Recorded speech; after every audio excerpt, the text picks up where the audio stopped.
আসসালামু আলাইকুম রহমতুল্লাহি ওয়া বারাকাতুহু। আউযু বিল্লাহি মিনাশ শাইতানির রাজিম। বিসমিল্লাহির রহমানির রহিম। কোনো ধরনের ভূমিকা ছাড়াই সরাসরি বক্তব্য যাচ্ছি। আজকে যখন আমরা এই জায়গায় এসে দাঁড়িয়েছি,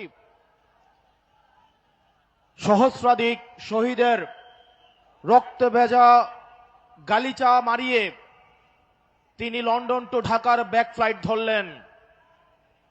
সহস্রাধিক শহীদের রক্ত দিয়ে বেগম খালেদা জিয়াকে জেল থেকে বের করে নিয়ে আসা হলো। আজকে আমরা দেখতে পাচ্ছি এই শহীদের মাকে নিয়ে সম্ভ্রমহানি করা হচ্ছে। জনাব তারেক জিয়া, আপনি আপনার কর্মীদেরকে সামলান। এই লাগামহীন কর্মীদের কারণে আপনার অধঃপতন আসন্ন। আপনারা যদি শহীদের মাকে সম্মান দিতে না জানেন, এই জুলাই পরবর্তী বাংলাদেশের জনগণ আপনাদেরকে সম্মান দিবে না। প্রিয় লাকসামবাসী, খুব কম কথায় কয়েকটা কাজ আপনাদেরকে দিয়ে যাব। এখানে প্রশাসনের ভাইয়েরা উপস্থিত আছেন, পুলিশের ভাইয়েরা আপনারা উপস্থিত আছেন।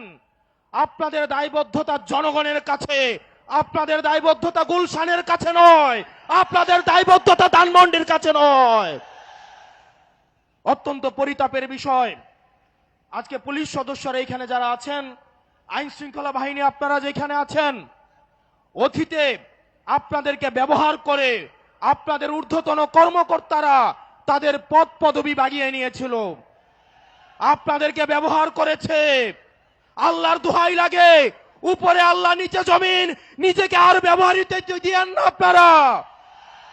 আপনারা ন্যায়ের পক্ষে থাকেন, ইনসাফের পক্ষে থাকেন। কোন রাজনৈতিক দল নয়, বাংলাদেশের জনগণ আপনাদের পক্ষে থাকবে। 12 তারিখ নির্বাচনে প্রশাসনের ভাইয়েরা আপনাদের কাছে উদাত্ত আহ্বান জানাবো, আপনাদের কোন দলের গোলামি করার দরকার নাই। প্রশাসনের ভাইয়েরা, আপনারা জামাতে ইসলামেরও নন, আপনারা বিএনপিরও নন, আপনারা এনসিপিরও নন। আপনাদের জবাবদিহিতা বাংলাদেশের জনগণের কাছে। আজকে যদি আপনারা ভোট চুরি করে, লাইলাতুল ইলেকশন করে, রাতের ভোট দিনের ভোট রাতে করে, জনগণের ভোট চুরি করে আপনারা নির্দিষ্ট কোন দলকে ক্ষমতায় নিয়ে যান, আপনাদের সন্তানদের কাছে আপনারা দায়বদ্ধ থাকবেন।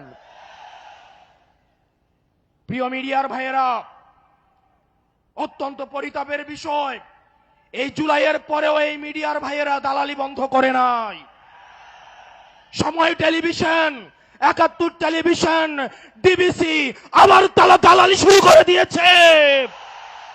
আল্লাহ সাক্ষী, আমি সাক্ষী, আমি দেখেছি এজেন্সি যে রিপোর্ট লিখে দেয়, ডিবিসি 71 সময় টিভি সেই রিপোর্ট তারা পাবলিশ করে। এই ডিবিসি 71 এবং সময় টেলিভিশন হাত বদল হয়েছে, কিন্তু চরিত্রের বদল হয় নাই। আপনাদেরকে আবারও জনগণের কাঠগড়ায় দাঁড় করাবো ইনশাআল্লাহ।